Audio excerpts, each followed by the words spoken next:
Hello everyone, good morning, welcome back. So today we will talk about the wave because हमने last topic में discuss किया light का wave nature होता है। अगर लाइट का वेव नेचर होता है तो we should be very properly able to understand the characteristics of wave, right. Wave के जो कैरेक्टरिस्टिक्स हैं हमें बेसिकली इस टॉपिक में क्या कवर करना है। One thing will cover is the definition of wave, after that characteristics of wave. Mainly 6 characteristics of wave we are going to discuss, जो आपको इस टॉपिक के एंड में क्लियर होने चाहिए। Wave length, frequency, velocity, amplitude, time period and wave number, right. I repeat, wave length, frequency, velocity, amplitude, wave number and time period. ये 6 characteristics हैं जो हमें अल्टीमेटली इस टॉपिक के बारे में समझने हैं। Well, let's start the topic, the basic introduction. What is wave, right. Wave बोलने के बाद आपके दिमाग में वाटर वेव्स आ सकती हैं, स्ट्रिंग वेव्स आ सकती हैं, और पिछले टॉपिक में इलेक्ट्रोमैग्नेटिक वेव्स डिस्कस किया था। और जो डायग्राम आप मेरे पीछे देख रहे हैं, at just behind me there is one diagram of the wave I have drawn. तो वो देख के भी आपको लग सकता है कि हाँ, ये एक इस तरह का एक मोशन है जो कि वेव है। But what actually the wave is, तो सिंपलेस्ट वर्ड में अगर हम कहें तो वेव का मतलब होता है mode of energy transfer. Mode of energy transfer without actual transfer of matter. Mode of energy transfer without actual transfer of matter. मतलब एनर्जी एक टर्मिनल से दूसरे टर्मिनल तक पहुंच जाएगी, या एक एंड से दूसरे एंड तक पहुंच जाएगी, या एक पोजीशन से दूसरे पोजीशन तक चली जाएगी, लेकिन मैटर का ट्रांसफर नहीं होगा, right. Then it is called as the wave, right. Like when we are see the light, the light is traveling from the source to the other place, and there is no transfer of the matter is taking place. तो इन other words, और क्या wave के example हो सकते हैं, तो एक छोटा सा एग्जांपल लेते हैं। इन अ स्मॉल वेसल, लाइक एक बकेट या उससे थोड़ा ब्रॉड वेसल हम लेते हैं, और उस वेसल में there is water is there, और हम उसमें एक छोटा सा स्टोन डालते हैं। Once you put the stone in it, you see the ripples around, ठीक है। वाटर की छोटी छोटी वेव्स बनती है, circular, the ripples are form. उनको देख के कैसा लगता है कि जब आपने सेंटर में एक स्टोन ड्रॉप किया, तो सेंटर से वाटर सर्कुलर, राइट, वेव्स बनी, और वो वेव्स बड़ी होती गई, and then they reach to the outer part of the vessel. तो ऐसा लग रहा है कि वाटर ट्रेवल कर रहा है। कैसा लग रहा है? वाटर ट्रेवल कर रहा है। लेकिन अब इस एक्सपेरिमेंट को रिपीट करते हैं, ठीक है।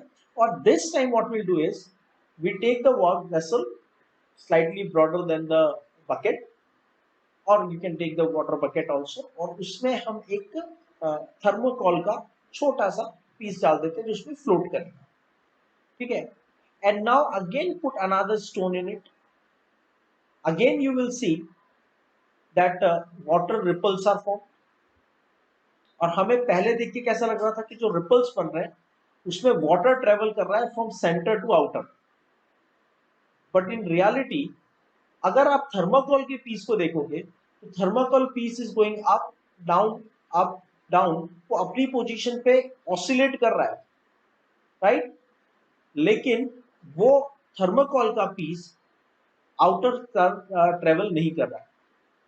दैट मीन्स वो थर्माकोल ये शो कर रहा है कि ये जो आप वाटर रिपल्स देख रहे हो, जो वेव्स देख रहे हो, ये वेव्स में सिर्फ एनर्जी ट्रांसफर हो रही है। एक वाटर का पार्टिकल अपनी एनर्जी दूसरे वाटर के पार्टिकल को ट्रांसफर कर रहा है, लेकिन वाटर खुद ट्रेवल नहीं कर रहा, ठीक है।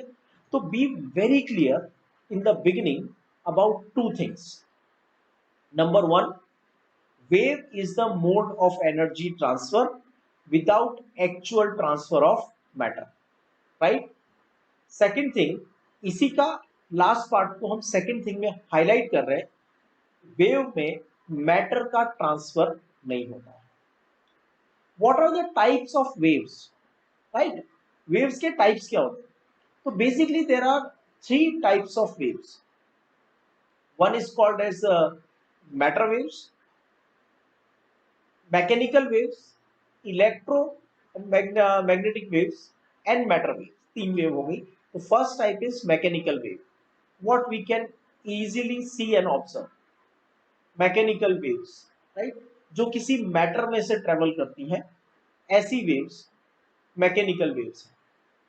जैसे आपने दो टर्मिनल पे you just take a string and fix it on the two terminals, pick it from the one side, you see that the wave is formed and it reaches to the other terminal. अब आपने दो terminal पे उसको fix किया हुआ है और string को आपने पुल करके छोड़ दिया, तो कैसा लगता है कि वो उस स्ट्रिंग में से एक वेव ने ट्रेवल किया. पर क्या स्ट्रिंग ने ट्रेवल किया? क्या वो पॉइंट अपनी पोजीशन से डिस्प्लेस हुए? नहीं. इसका मतलब वो एक मैटर वेव है, सॉरी वो एक मैकेनिकल वेव है, राइट.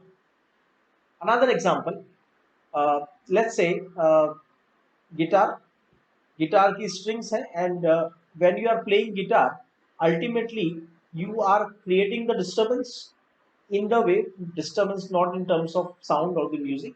Disturbance is that आपने उस string में एक डिस्टर्बेंस क्रिएट किया, एक एनर्जी ट्रांसफर किया, और वो एनर्जी वेव की फॉर्म में ट्रेवल करती है थ्रू द स्ट्रिंग. पर क्या स्ट्रिंग ट्रेवल करती है? नहीं. इसका मतलब वेव एक मोड ऑफ एनर्जी ट्रांसफर होता है without actual transfer of matter, और जो वेव्स मैटर के थ्रू ट्रेवल करती हैं, ऐसी वेव्स को हम बोलते हैं mechanical waves. Second type of wave जो हमने प्रीवियस सेक्शन में डिस्कस किया था, they are electromagnetic waves. Electromagnetic waves के दो कंपोनेंट होते हैं, electric field component and the magnetic field component. Electric field component as well as the magnetic field component, and they are oscillating perpendicular to each other as well as perpendicular to the direction of propagation. तो electromagnetic waves के example क्या है? Light एक electromagnetic wave है, X rays, gamma rays, ultraviolet rays, TV waves, mobile waves, all these are the example of electromagnetic waves. And then comes, and we discussed in the previous session in great detail about this, that electromagnetic waves do not require any medium for propagation. They travel with uniform velocity. In a given medium their velocity is constant, right? So that all we have discussed. Important ये कि electromagnetic radiation के travel करने के लिए कोई medium required नहीं होता, लेकिन मैकेनिकल वेव्स के ट्रेवल करने के लिए एक मीडियम रिक्वायर्ड होता है. जैसे साउंड वेव्स को ट्रेवल करने के लिए मीडियम रिक्वायर्ड है, स्ट्रिंग वेव्स को ट्रेवल करने के लिए मीडियम रिक्वायर्ड है, राइट. और third type of wave is matter waves, right. Matter waves का डिस्कशन में अभी स्टार्ट नहीं कर रहा हूं. That will be the last part of our chapter. What are matter waves? These three are the types of waves we are going to discuss. पहले दो type के बारे में मैंने आपको बहुत डिटेल में बताया, mechanical wave and electromagnetic wave. Mechanical और इलेक्ट्रोमैग्नेटिक वेव दोनों में ही एक बात कॉमन है, they are mode of energy transfer without actual transfer of matter, right? So now let's start with the characteristics of the wave, right? So in terms of characteristics of wave, this is the representation of a wave. In this representation of the wave, if you observe from this point to this point, half cycle is completed, and from this point to this point another half cycle is completed. To understand this representation, this is a point from which the particle goes away, right? So when it is going away, this side, when it is going away, this particle is going away, this is the representation. ये wave का part form होगा जब particle दूर जा रहा है, ठीक है। अगर वाटर पार्टिकल अपनी पोजीशन पे अप डाउन मूवमेंट कर रहा है तो अपने सेंटर पॉइंट से, राइट, मीन पॉइंट से it is going up, going away from the mean point, the first part of the wave is formed. When it is coming back towards the mean point, the another part of the wave is formed. Another part of the wave is formed, again reach to the mean point. Then again goes away from the mean point, again goes away from the mean point, reaches to the maximum distance, and but it is going away from the mean point, but this time compared to earlier in opposite direction. Going away from the mean point, but compared to previous case it is in the opposite direction, and then it goes back to the origin, it goes back to the। तो ये particle ने पूरा एक cycle complete कर लिया, origin to away from origin, right? तो mean point to point A, point A to mean point to B, and B to mean point। ये पूरा एक साइकिल कंप्लीट हो गया। तो ये एक साइकिल को हमने रिप्रेजेंट कर दिया, this is the one cycle is complete. ये एक साइकिल कंप्लीट हो गया।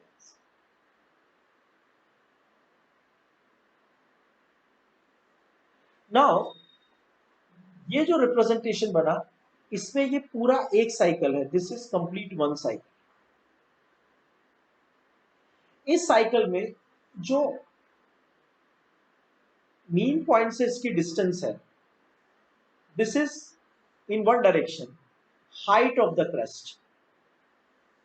The peak point is called as crest, and the height of the crest is called amplitude, right? Or the maximum distance in opposite side, this the depth of the wave is called trough. So height of the crest or the depth of the trough, height of the crest or the depth of the trough is called amplitude. Direction बताने के लिए हमने लिख दिया plus amplitude and minus amplitude. In one direction it is plus, in another direction it is minus, right? So first point you can write on the first point, mode of energy transfer without actual transfer of matter is called wave. Second point, write down, height of the crest or depth of the trough, height of the crest or the depth of the trough is called amplitude. Height of the crest or the depth of the trough is called amplitude. Now, if you observe carefully,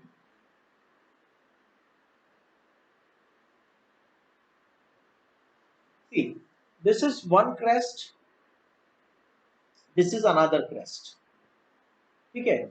और इस condition में हम अगर इस crest से इस crest तक की डिस्टेंस को देखते हैं,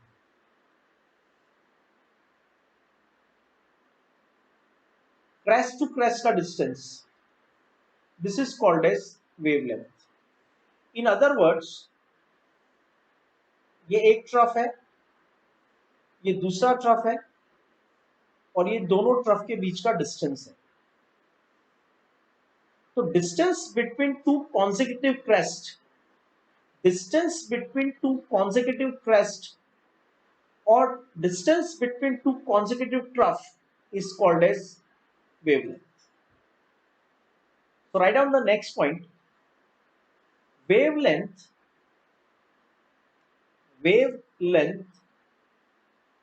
is distance between wavelength is distance between two consecutive crests or two consecutive troughs. Distance between two consecutive crests or two consecutive troughs is called wavelength. Another thing, जब आपका पूरा एक साइकिल कंप्लीट हुआ, सी जब हम एक क्रेस्ट से दूसरे क्रेस्ट तक गए तो बेसिकली व्हाट हैपेंड इज, ये एक क्रेस्ट से हमने स्टार्ट किया, यहां से स्टार्ट कर रहे हैं, ये 1/4 साइकिल कंप्लीट हुआ, फिर ये हाफ साइकिल कंप्लीट हुआ और फिर ये 1/4 साइकिल कंप्लीट। इसका मतलब when we are traveling from one crest to the other crest, when we are traveling from one crest to the other crest, so one cycle is completed. One cycle is completed, so this will be called as the distance traveled by the wave. They are traveled by one wave, और जैसा हमने पहले लिखा, wavelength can be defined as the distance between two crests or the distance between two troughs is called as wave length. ठीक है, तो हमने पहले डिस्कस किया था एम्पलीट्यूड। एम्पलीट्यूड क्या होता है? हाइट ऑफ क्रेस्ट और the depth of the trough. Height of crest और the depth of trough is called amplitude. Second हमने क्या डिस्कस किया था? Wavelength. What is wavelength? Distance between two consecutive crest, distance between two consecutive trough और the distance travelled by one wave. ये one wave हो गया ना, ये 1/4 हाफ 1/4, तो distance travelled by one wave is called wavelength. उसके बाद third part, the third part we'll call about the frequency.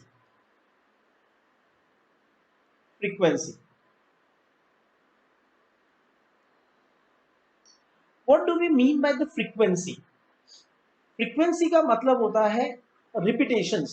How many repetitions taking place in a per unit time, right? तो देखो, अगर ये एक हम ऑसिलेटिंग मोशन, तो circular motion भी एक तरह का ऑसिलेशन है। ये मीन पॉइंट से एक सर्कल ड्रॉ करो पहले, ये सर्कल ड्रॉ की,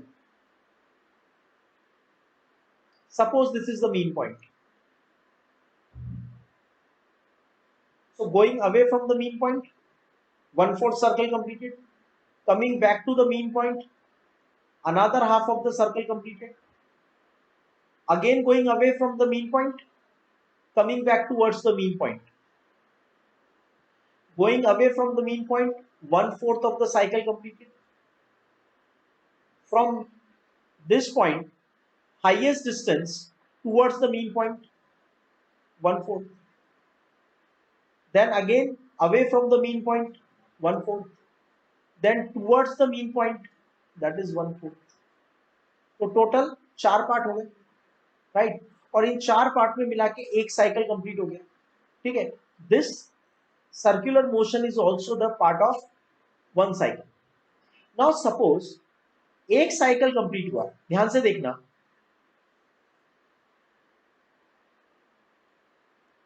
सी केयरफुली, ये मीन पॉइंट से मैक्सिमम डिस्टेंस गया, मीन पॉइंट से मैक्सिमम डिस्टेंस क्रेस्ट बन गया। Then from this distance it again reaches to the mean point, right? Again going away from the mean point in the opposite direction, again going away from the mean point in the opposite direction, and then going towards the mean point. So we can say when one oscillation is completed, right off the point, when one oscillation is completed, one wave is formed.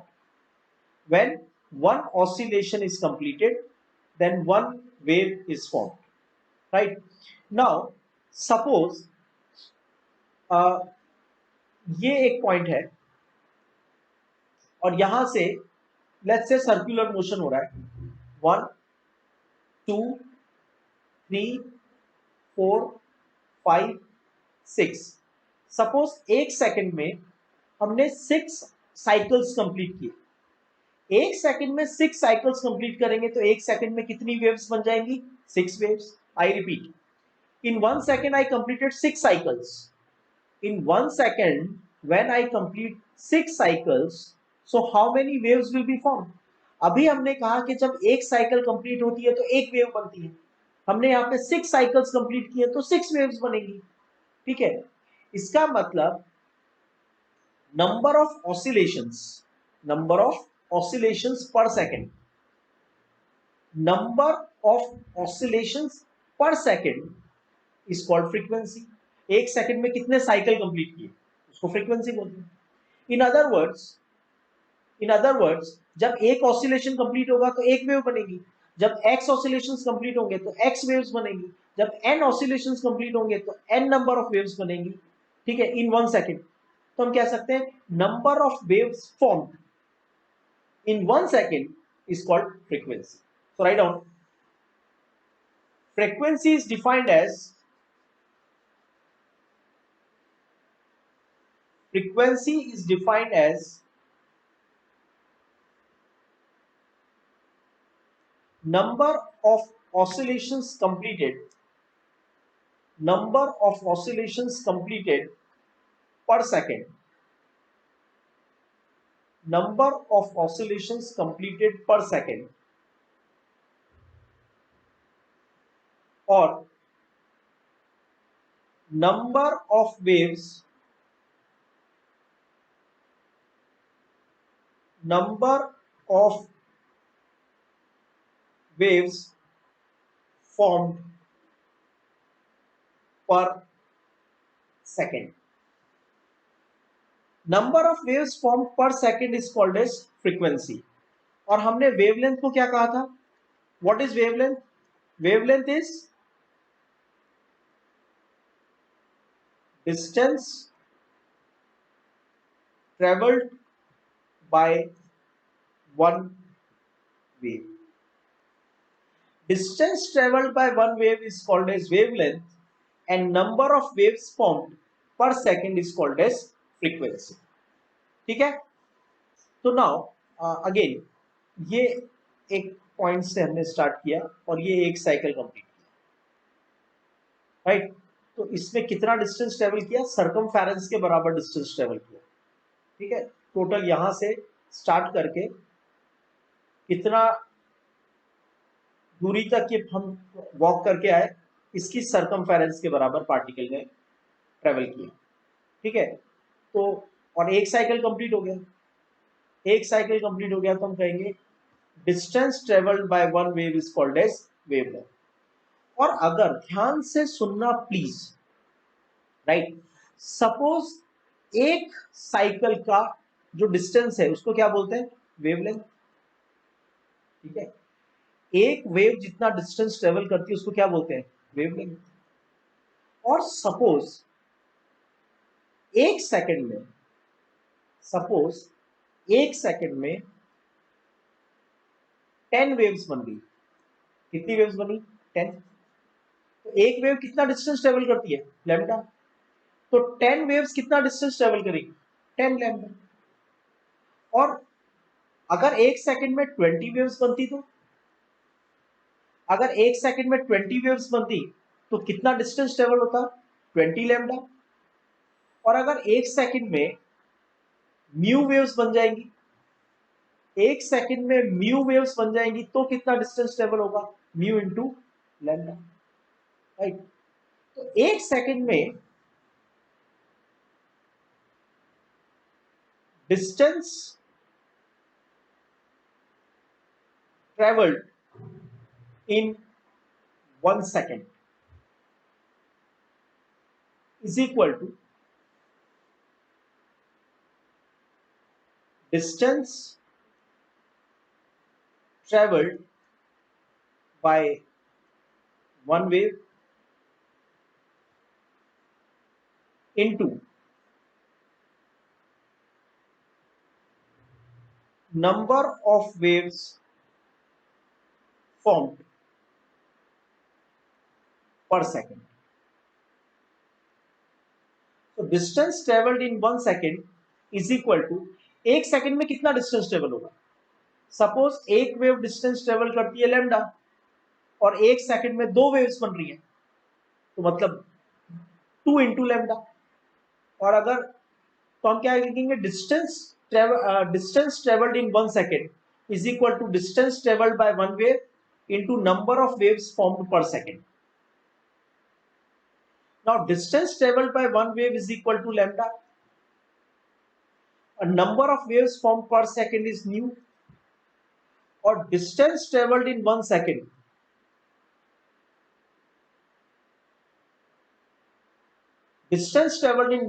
is called as velocity, right? So velocity is equal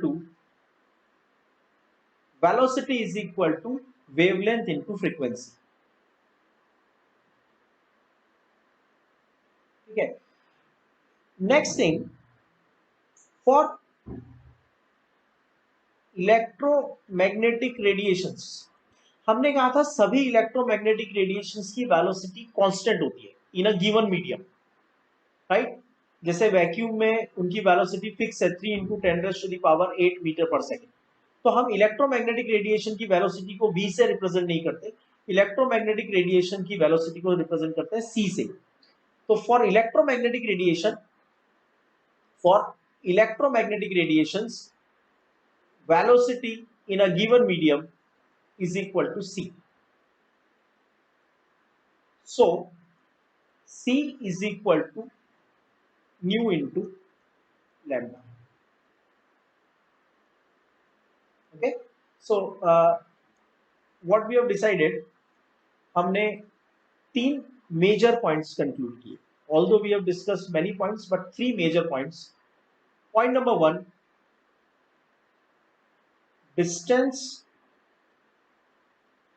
traveled by one wave is equal to wavelength.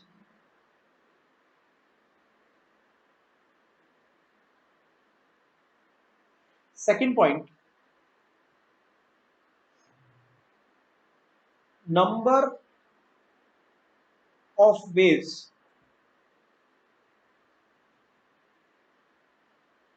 formed per second is called frequency. Okay, और एक important point discuss क्या किया, distance travelled पर second, distance travelled पर second is called velocity.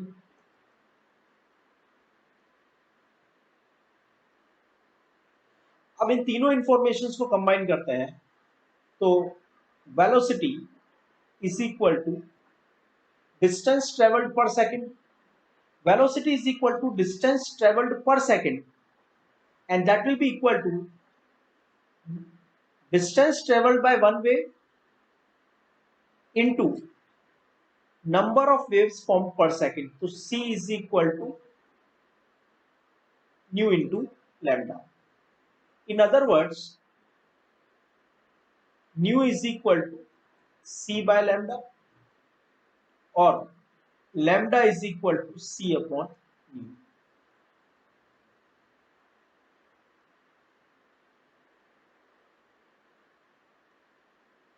That is how we have defined three terms: wavelength, frequency, velocity. Wavelength, frequency, velocity, and we have established the relation between them. Wavelength और frequency का जो product होता है, wavelength और frequency का जो product होता है वो किसके इक्वल होता है, वो वेलोसिटी के इक्वल होता है. वेवलेंथ और फ्रीक्वेंसी का जो प्रोडक्ट होता है वो ये बताता है कि एक सेकंड में कितना डिस्टेंस ट्रेवल किया.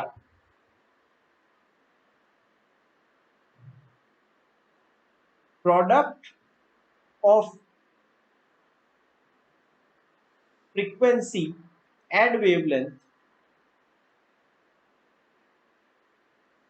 Product of frequency and wavelength represents the distance traveled in 1 second. मतलब वो किसको शो करता है? वेलोसिटी को show. Next terminology. Next we are talking about time period.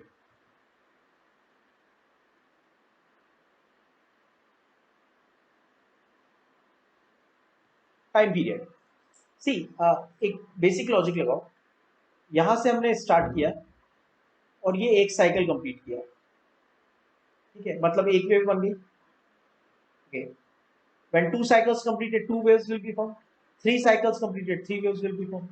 Now suppose frequency is 10 per second. When I am saying frequency is 10 per second, इसका मतलब क्या है? Frequency is 10 per second का मतलब क्या है? Frequency is 10 per second का मतलब 10 cycles completed per second. 10 cycles completed per second is called frequency. अगर frequency 10 है इसका मतलब 1 सेकंड में 10 साइकिल कंप्लीट की. रिवर्स क्वेश्चन रखता हूं मैं. How many cycles completed in how long will it take to complete 1 cycle? तो we can simply write 10 cycles completed in 1 second. So 1 cycle will be completed in 1/10 second, यानी 0.1 second. 1 cycle completed in 0.1 second. 1 cycle completed in 0.1 second. इसका मतलब 1 wave is formed in 0.1 second. इसको बोलते हैं time period. What is time period? Time required to complete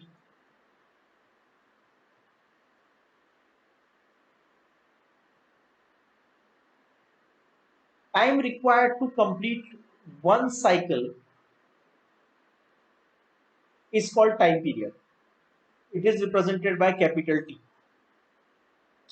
Or I can say time required to form one wave is called time period. Now understand one thing. Let's say frequency is new. New frequency का मतलब क्या हुआ? New cycles are completed in 1 second. Agree? New is the frequency. इसका मतलब new cycles are completed in 1 second. Agreed? Okay. So I can say new cycles are completed in 1 second. यही frequency का definition है. 1 second में जितनी cycle complete होती है उसको फ्रीक्वेंसी बोलते हैं.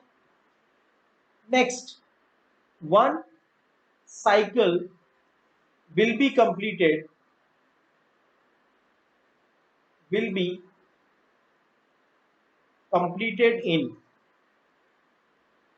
1/new second.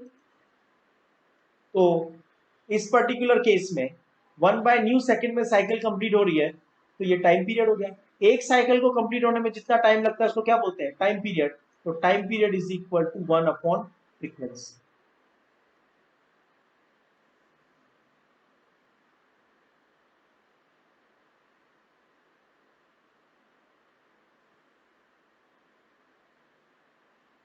Next we'll talk about is the wave number. What is wave number? Wave number का मतलब ये है कि यूनिट लेंथ में कितनी वेव्स प्रेजेंट है. Wave number, wave number,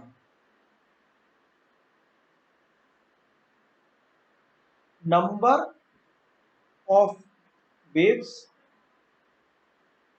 in 1 centimeter distance or 1 unit length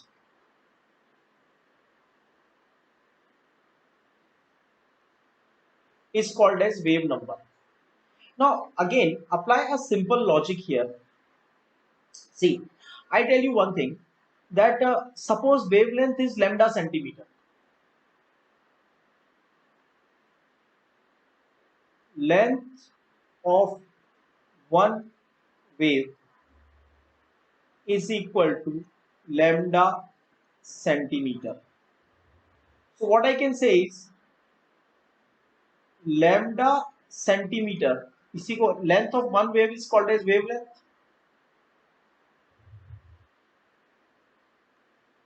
So lambda centimeter is equal to one wave.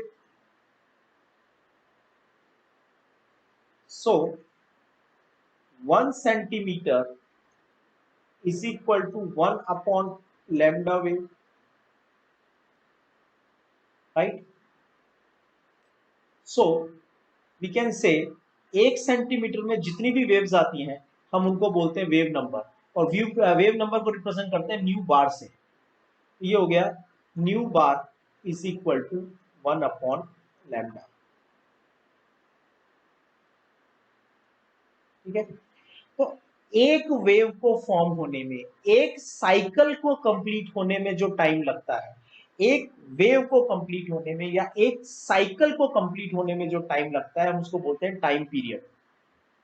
और एक यूनिट लेंथ के अंदर, 1 मीटर के अंदर या 1 सेंटीमीटर के अंदर जितनी वेव्स प्रेजेंट होती हैं हम उनको बोलते हैं वेव नंबर, राइट. सो जैसे हमने अभी डिस्कस किया था यहाँ पे कि फ्रीक्वेंसी 10 है, इसका मतलब 1 सेकंड में 10 साइकिल कंप्लीट हो जाती है. 1 सेकंड में 10 साइकिल कंप्लीट हो रहे हैं तो 10 साइकिल्स कंप्लीटेड इन 1 सेकंड, तो 1 cycle will be completed in 1/10 second. 1/10 second मतलब 1 upon frequency, right? Similarly, suppose I say that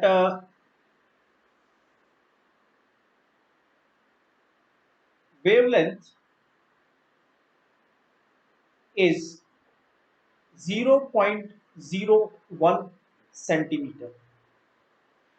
wavelength is 0.01 centimetre. इसका मतलब जब एक साइकिल कंप्लीट होता है, when one cycle is completed, then 0.01 centimeter distance is traveled, right? Wavelength 0.01 centimetre है, इसका मतलब जब एक साइकिल कंप्लीट होता है तो 0.01 सेंटीमीटर डिस्टेंस ट्रेवल होती है. इन other words,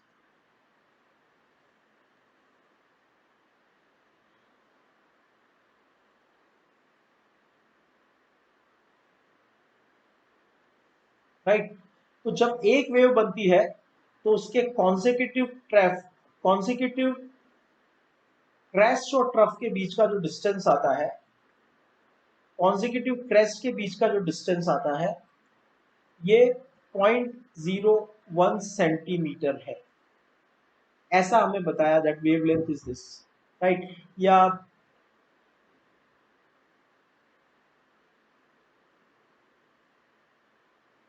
this is wave. तो कॉन्सेक्यूटिव क्रेस्ट के बीच का डिस्टेंस 0.01 है, या कॉन्सेक्यूटिव ट्रफ के बीच का जो डिस्टेंस है वो 0.01 है. नाउ द क्वेश्चन इज कि 1 सेंटीमीटर में कितनी वेव्स होंगी. ठीक है, तो 0.01 centimetre is equal to 1 wave.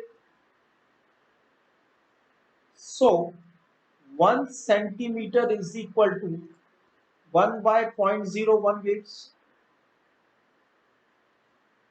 So 1 centimeter is equal to 100 waves.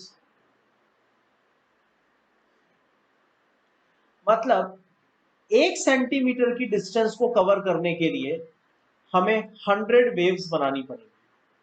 1 centimetre की डिस्टेंस को ट्रेवल करने के लिए 100 वेव्स बनानी पड़ेगी। ये हो गया वेव नंबर। हम इसको डायरेक्ट फॉर्मूला से भी फाइंड कर सकते थे। 1 सेंटीमीटर में जितनी वेव्स होती हैं उनको हम बोलते हैं wave number, and wave number is equal to 1 upon lambda, right? So summarising everything, wave क्या है? Wave mode of energy transfer है। मोड ऑफ एनर्जी ट्रांसफर है without actual transfer of matter. दो मेन टाइप वेव्स की क्या है जो हम डेली लाइफ में बहुत फ्रिक्वेंटली एनकाउंटर करते हैं, mechanical waves and electromagnetic waves. और तीसरा स्पेशल टाइप का वेव हम बाद में डिस्कस करेंगे, वो है matter waves, right? Next thing, wave के कैरेक्टरिस्टिक्स क्या होते हैं? तो वेव के कैरेक्टरिस्टिक्स हैं कि दो consecutive height of the wave, this is crest and this is trough. Height of the crest or the depth of the trough is called amplitude, number one, right? Distance between two consecutive crests or distance between two consecutive trough is called as wavelength.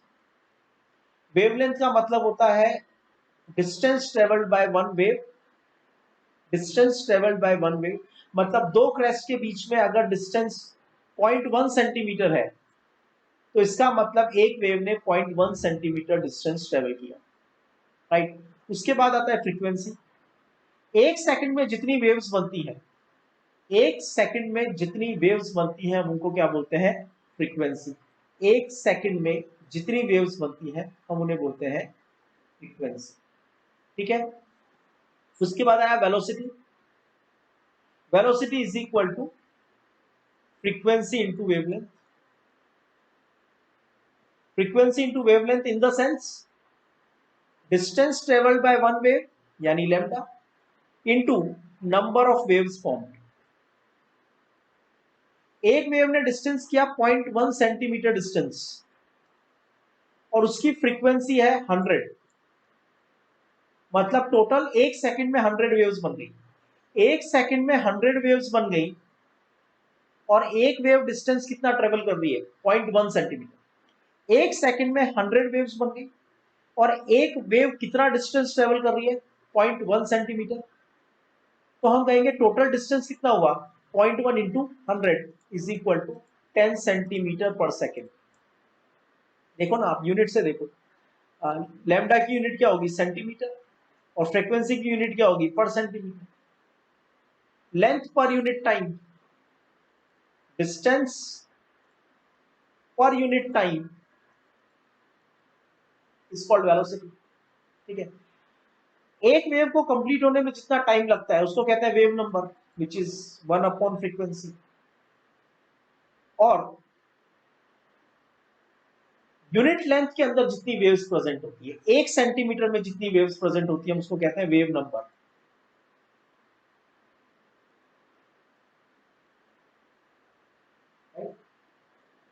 This is about the characteristics of the wave, right?